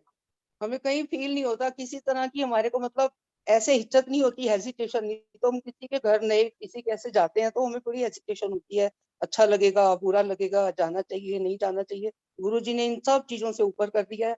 हर तरह से हर, और इतने सारे डाउट से हमारे जो गुरुजी ने सारे क्लियर कर दिए कि तुम्हारी जर्नी जो है ना वो मेरे थ्रू चल रही है, मैं तुम्हारी लाइफ को चला रहा हूँ और जो मैं करूंगा वो अच्छा करूंगा, सब मुझे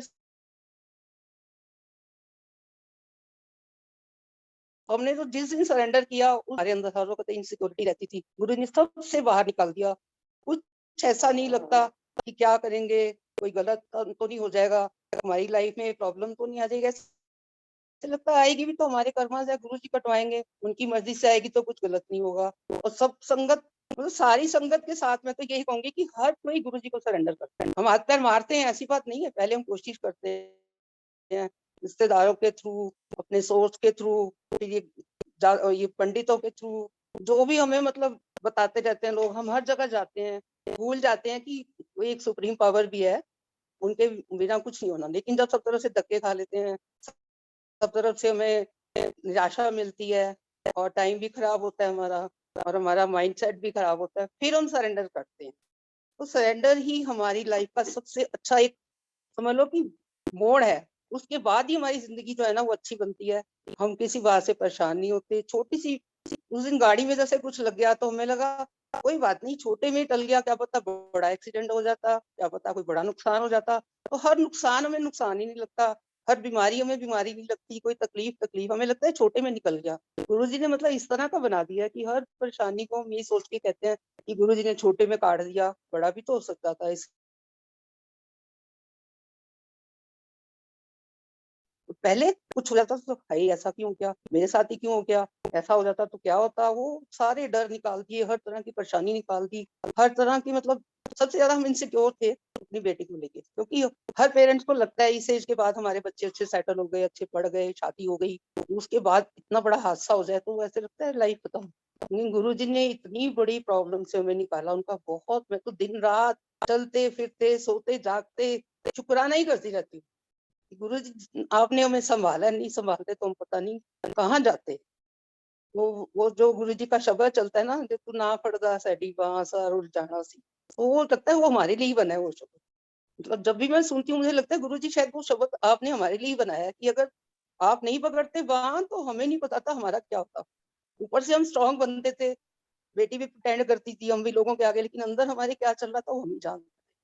मैं सो नहीं पाती थी, मैं बैंक में जॉब करती थी, पेमेंट करती थी तो भूल जाती थी कस्टमर का टाइम, नहाने जाती थी नल चलता रहता था, मैं भूल जाती थी। तो इस तरह की फिर मैं डायरी लिखती थी, किसी से शेयर नहीं कर सकते अपनी कोई भी बात, तो रिश्तेदारों को बताओ तो मजाक बनता है। तो मैं अपनी सॉरी तो मैं अपनी डायरी लिखती थी, सारे मन की बातें डायरी में उतारती थी।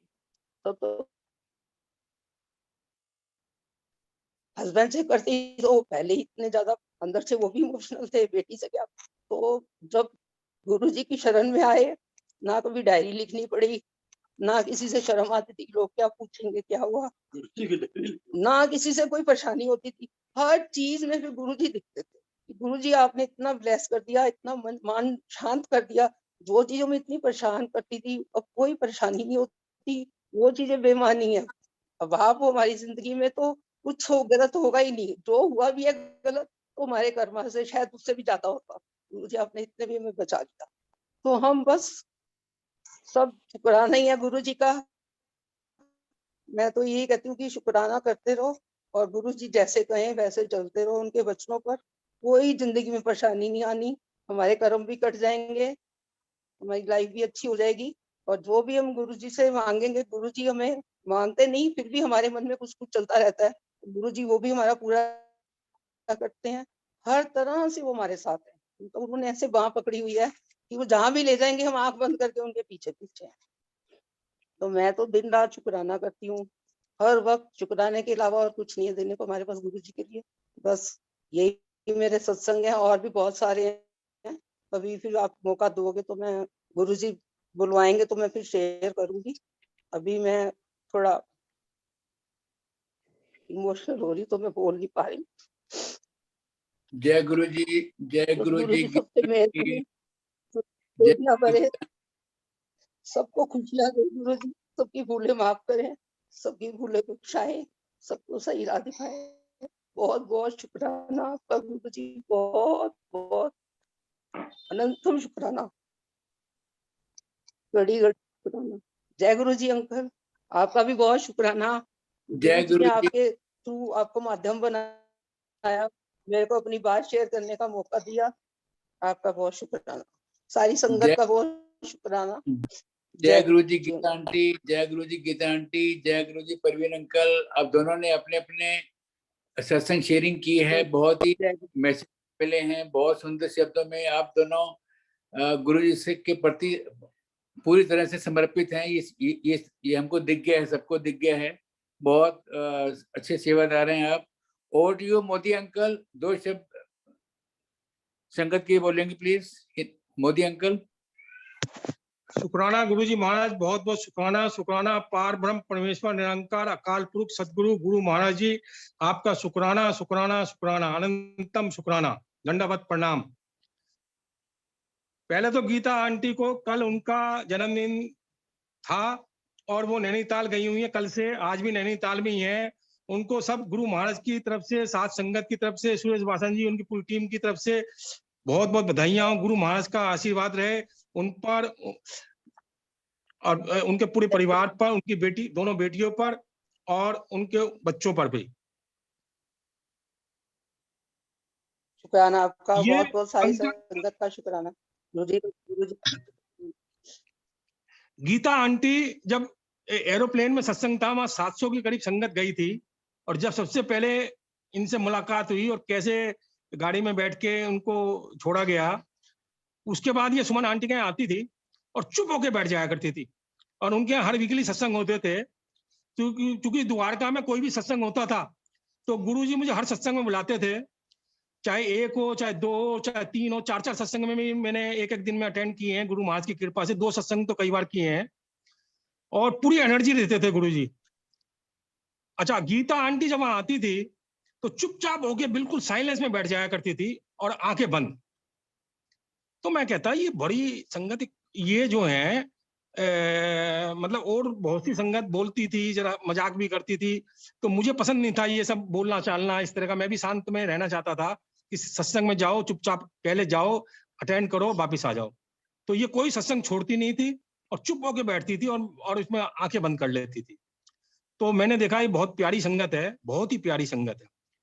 अच्छा, जो प्रवीण जी है, मैं सच कह रहा हूं, मुझे इनसे इतना दिली लगाव है, होता सबसे है, लेकिन कुछ संगत ऐसी होती है गुरु जी के जैसे चुने हुए फूल तो हम सारे के सारे हैं, सब ऋषि मुनि हैं, सारे के सारे। हमारी 7 जन्म की यात्रा है और उनमें से कुछ खिला हुआ ज्यादा फूल होता है। तो प्रवीण जी किसी के बारे में गलत सोचा ही नहीं, इनका मन बिल्कुल साफ निर्मल, गंगा जल की तरह निर्मल।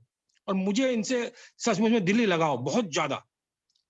और जो मेघा इनकी बेटी है, बड़ी प्यारी बेटी, उसके मन में उसे बेटी की तरह मैं देखने लग गया। और उसके बारे में मैं गुरुजी ने मुझे कई इंट्यूशंस दी, शुरू में बताया भी। एक सत्संग में मैं बैठा था तो पता नहीं क्या गुरुजी कहने लगे उसको बुलाओ, गीता जी को। और सत्संग चालू हो गया। मैं सत्संग चालू होने के बाद किसी से बोलता ही नहीं था, ना मोबाइल पर बात करता था, ना बोलता था, क्योंकि जो नियम प्रोटोकॉल है उसको पालन करना है। तो पता नहीं क्या हुआ उस दिन, गुरुजी बार बार पीछे पड़ गए, मतलब बार बार प्रेरणा देने लग गए। और मैंने फोन किया, फिर उन आंटी ने भी शायद फोन किया और ये आई और ये आना चाह रही थी। क्या हुआ था मैं भूल गया सब कुछ, ये गीता जी शायद कुछ याद होगा तो बताएंगी। और मेरे को गुरुजी आंटी ये कहते ने बोला था हमारे घर सत्संग पे आना, तो वो भूल गई मुझे बुलाना। मैं वेट करती रही कि उनका मैसेज नहीं आया, सत्संग था, वेट कर रही, तो फिर उनका फोन आया, शायद वो आपको गुरुजी ने मैसेज दिया और उन्होंने फोन किया, तो फिर मैं गई सत्संग पे। अच्छा, गुरुजी ने इनकी बेटी के बारे में कई बार मुझे मैसेज दिए, मंदिर में भी कहा भाई जैसा ये चाहेगी मैं वैसा कर दूंगा। ये जाना चाहेगी चली जाए, नहीं जाना चाहे, मतलब गुरुजी ने बहुत कुछ बताया। और ये फैमिली वास्तव में बहुत प्यारी फैमिली है, बहुत प्यारी।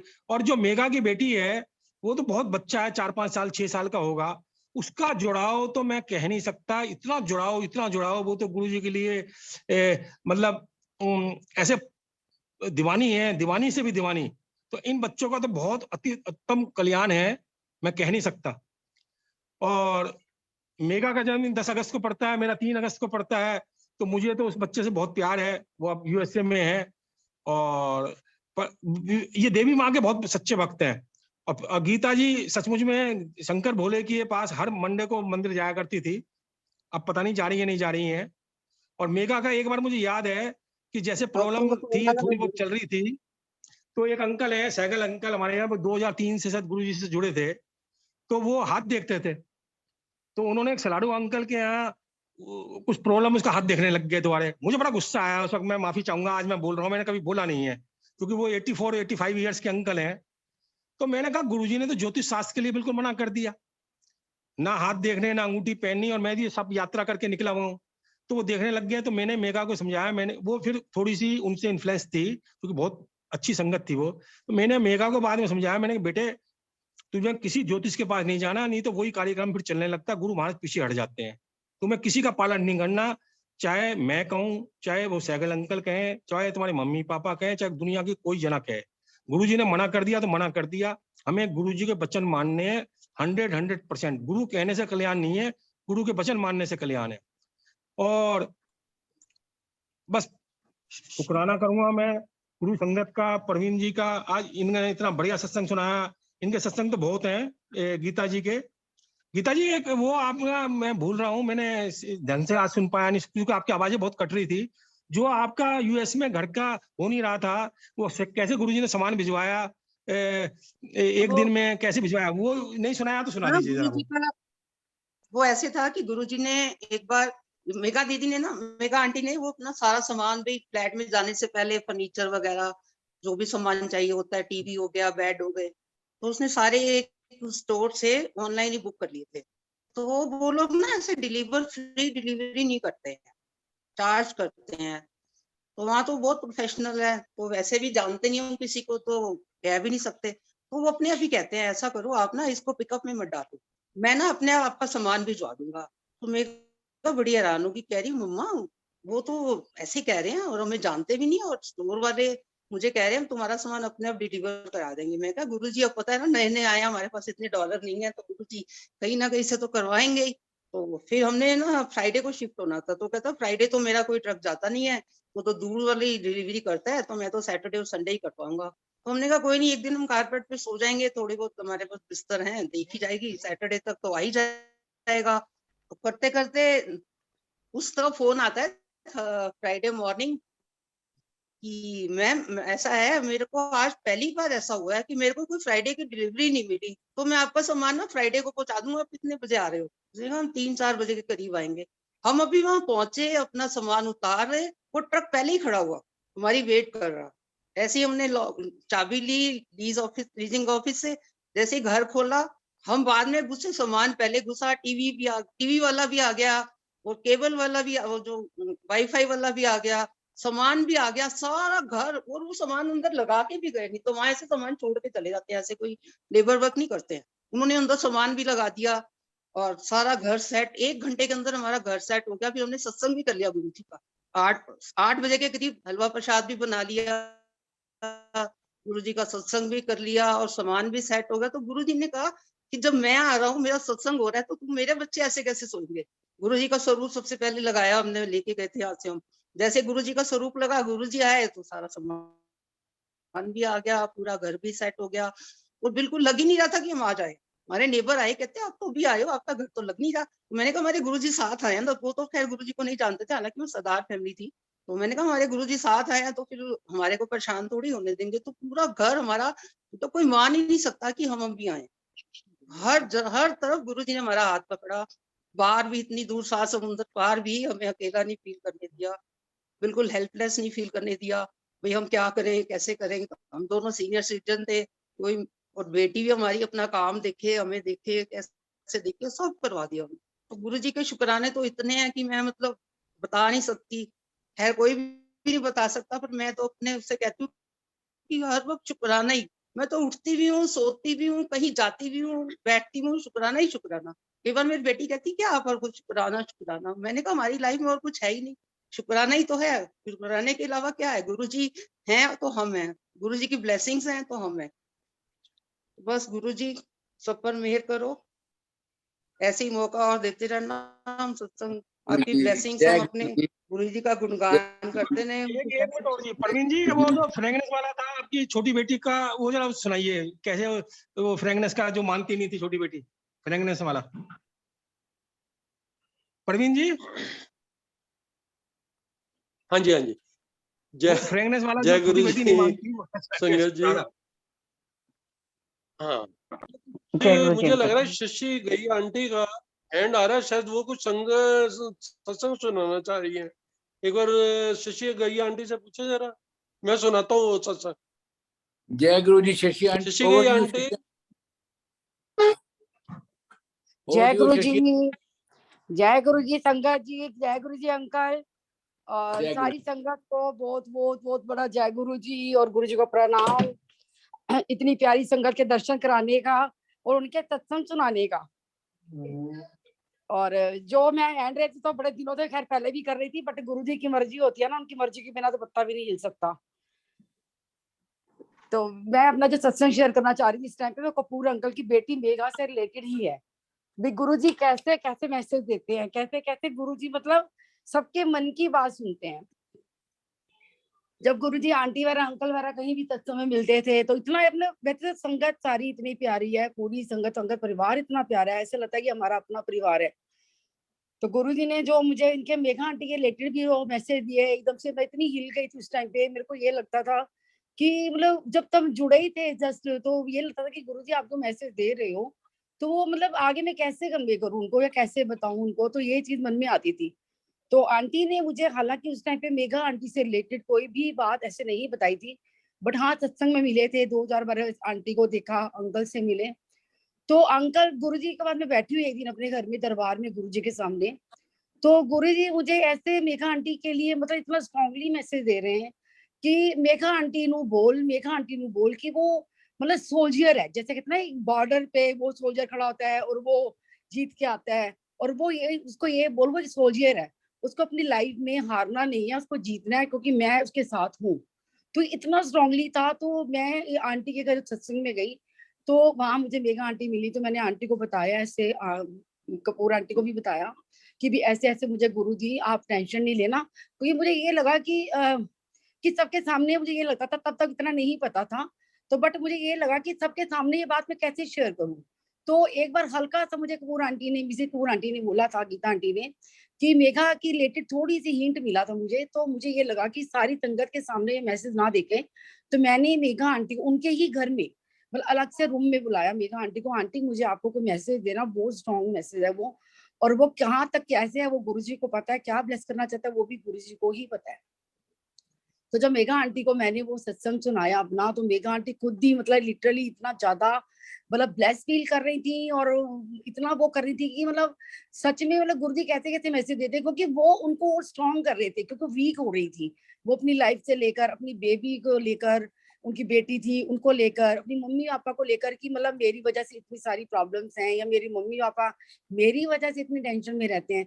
तो वो चीज कहीं ना कहीं एक बेटी के अब से देखो तो वो अपनी जगह पे सही थी, बट गुरु जी साथ साथ उसको इतना स्ट्रॉन्ग कर रहे थे कि संगत के थ्रू मैसेज देके कि वो एक सोल्जर है, सोल्जर की तरह उसने इस जंग में जीतना है। ये थीम, ये वर्डिंग थी उनकी गुरु जी की कि उसने इस जंग में जीतना है। उसके बाद फिर मुझे आंटी ने थोड़ा बहुत उनकी लाइफ के बारे में थोड़ा बहुत अलग से बताया, वो भी सुमन आंटी के घर, आंटी को याद होगा सुमन आंटी के घर सत्संग से हम निकले थे बाहर, तो आंटी ने थोड़ा बहुत मुझे हिंट दिया उनके उससे रिलेटेड। तो तब भी यही बात है कि आंटी गुरु जी हर पल उसके साथ हैं, आपके साथ हैं, वो जो करेंगे जो अच्छा होगा उनके लिए वो वही करेंगे। तो उनको यही था कि आगे की क्या उनकी प्लानिंग है, तो यही था कि जो गुरु जी आपके मन में थॉट डाल रहे हैं आप कर दो, वो गुरु जी आगे की जर्नी गुरु जी देखेंगे। और उसके बाद सेकेंडली तो गुरु जी ने मुझे दिखाया मेघा आंटी के लिए, एक दिन मुझे गुरु जी इतना स्ट्रांगली कहते हैं, मैं गुरु जी के पास बैठी हुई थी और गुरु जी से बातें तो होती है, ये सबका एक्सपीरियंस है, पूरी संगत का एक्सपीरियंस है कि हम गुरु जी से कितनी बातें करते हैं। तो गुरु जी से ऐसी बैठ के बातें करते एकदम से मुझे कहते हैं कि मेघा आंटी नु बोल अपने वाल कटा दे, मेघा आंटी नु बोल अपने वाल कटा दे। मैं क्या गुरु जी ये कैसी बात है, वो उनके बाल इतने लंबे कितने नीचे तक बाल जाते हैं, वो मैं इसको ये बोलूंगी कि अपने वाल कटा दे, तो मेरे कहते वाल कटा देगी, मतलब गुरु जी ने क्या है वाल कटा दी। मैं इतने असमंजस में थी, मैं क्या अच्छा गुरु जी देखते हैं, गुरु जी बोल दूंगी मैं, क्योंकि हम थोड़े से मूर्ख है ना, पागल तो है ही है और मूर्ख भी है, अभी इस लायक भी नहीं है, तो मेरे को डर भी लग रहा था। तो मैंने एक दिन के एकदम तो नहीं बताया, एक दिन निकल गया, लेकिन दिमाग में वो बात बार बार गुरु जी की गूंज रही है। उसके बाद हम एक सत्संग में गए, आई थॉट वो शायद मिक्की आंटी के घर सत्संग था, और जाते ही मैं मिक्की आंटी के घर ना, हम सेवा में थे, मैं बिल्कुल किचन के वहीं पे खड़ी हुई थी, तो एकदम से मेघा आंटी एंटर हुई। तो मेघा आंटी के जो हेयर कट था वो शोल्डर तक हेयर कट, मैं देख के शॉक्ड हो गई एकदम से। मैंने कहा वाह गुरुजी, मतलब आपने ही, मतलब ये मैसेज था जो भी था, चाहे मैंने नहीं करा बट आपने इसके करा दिए। उसी टाइम मैं मेघा आंटी को लेकर बाहर गई। मैं क्या आंटी मेरी बात सुनो जल्दी से, पहले कि आपने हेयर कट करा लिए, क्यों कराई आपने ऐसे करके?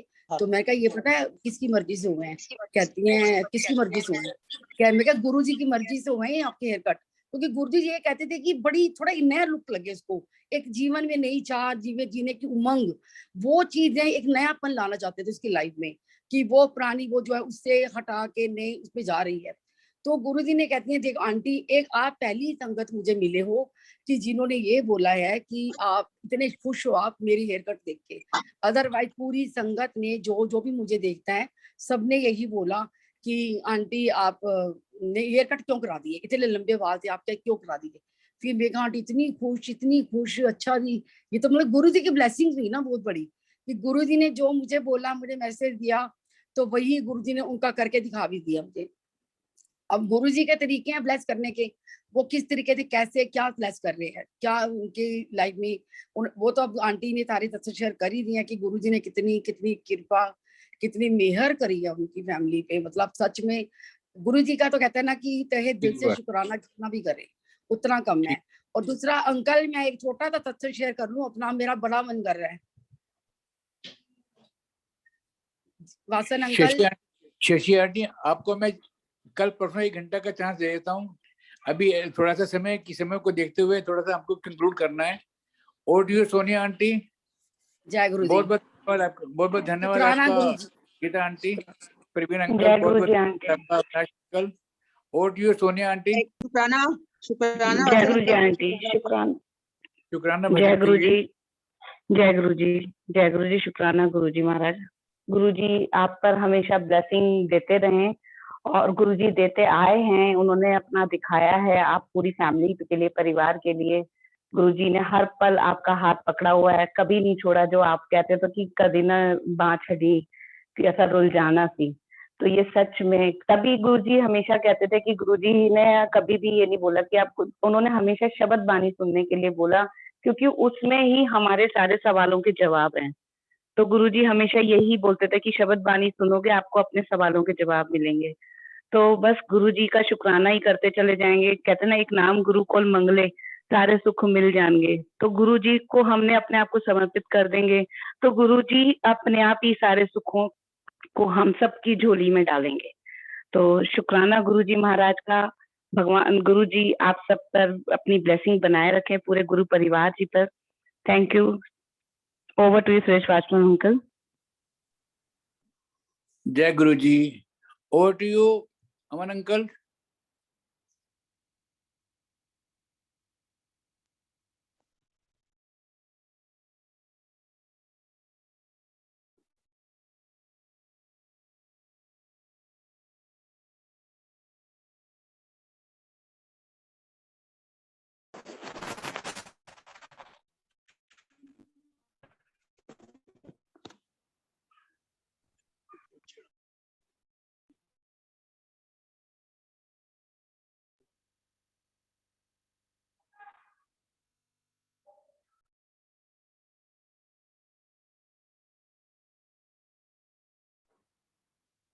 Over to you Aman uncle, शुक्राना भजन के लिए।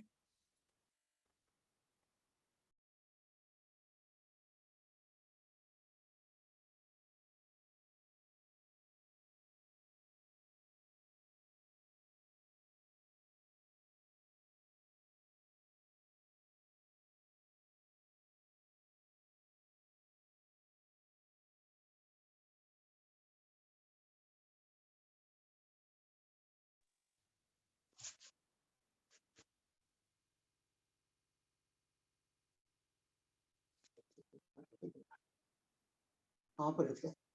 तभी मैं कह रहा हूँ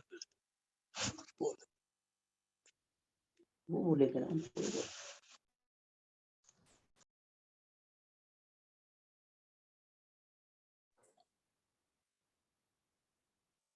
Sonia aunty, I think there is some technical issue. आप मंत्र जाप बोल दीजिएगा, फिर आगे ले लेते हैं। मंत्र जाप अंकल मैं बोलूं? हाँ जी, आप बोलिए प्लीज। ओके। जय गुरु जी। ओम नमः शिवाय। शिव जी सदा सहाय। ओम नमः शिवाय। गुरु जी सदा सहाय। ओम नमः शिवाय। शिव जी सदा सहाय। ओम नमः शिवाय। गुरु जी सदा सहाय। ओम नमः शिवाय। शिव जी सदा सहाय। ओम नमः शिवाय। गुरु जी सदा सहाय। ओम नमः शिवाय। शिव जी सदा सहाय। ओम नमः शिवाय। गुरु जी सदा सहाय। ओम शिवाय। शिव जी सदा सहाय। ओम नमः शिवाय। गुरु जी सदा सहाय। जय गुरु जी। शुक्राना गुरु जी महाराज। Over to you Srivastava uncle. सत्संग जी, अब गुरु जी महाराज से हम सब आज्ञा लेंगे।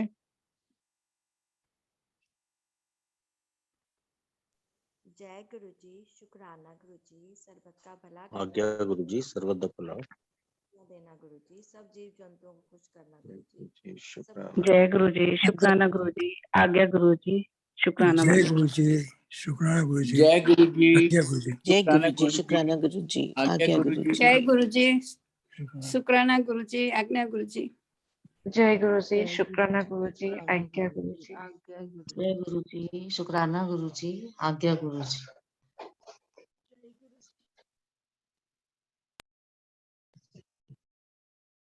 चलो बढ़िया, कट गया।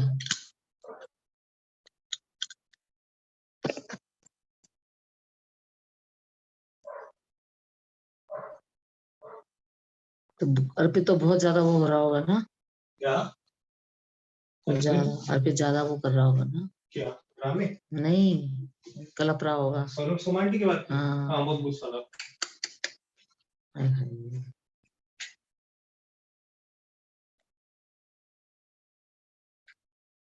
मतलब उसके साथ थोड़ा यही बोला है कि भाई ये तो दूर तरह का सोच रहा है, इतना तो भाव भी नहीं देना चाहिए, पर अंदर से लग रहा है इसको तो जरा से बात पे भाव देना ना, बहुत शुक्र हो जाता है। इसलिए मैं इसके साथ